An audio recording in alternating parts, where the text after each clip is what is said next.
Բայց մարդիկ, որ չեն կարող մի ամիս առանց ինչպես կնոջ ապրել, իրանք ինչ իրավունքով են ղեկավարում ամուսնացյալ քահանաներին, ովքեր իրենց ուխտը չեն խախտել, ովքեր Աստծու առաջ եւ հանրության առաջ ազնիվ են եւ իրենց ծառայության մեջ առաքինի։ Ով է օրինակ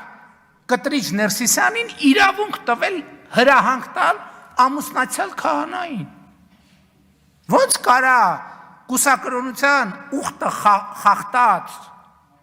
եւ չեմ ուզում ամբյոնից էլ այդ բառը պաշարը օգտագործել, ասենք Սամվել Առաքելյան կոչվող ոմը մեկը ոնց կարա ամուսնացյալ քահանաներին Խաչատրյան ներողություն Սամվել Խաչատրյան ամուսնացյալ քահանաներին հրաման տա եւ նրանց նկատմամբ գերակա դիրք զբաղեցնի։ Ոնց կարա։ Դա անարգանք է բոլոր ամուսնացյալ քահանաների նկատմամբ։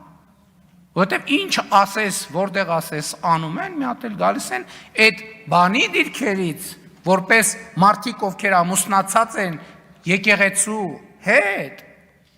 գալիս են բարոյական եւ ոչ միայն իրավական բան են կիրառում։ Իշխանություն են կիրառում այդ փաստի բերումով, հասկանում եք, այդ փաստի բերումով։ Մի հատ էլ ոնց կար կաթողիկ ասում են կաթողիկոսի անձնական կյանքը։ Հասկանում եք։ Կաթողիկոսի անձնական կյանքը։ Մարդիկ, ով որ խոսում են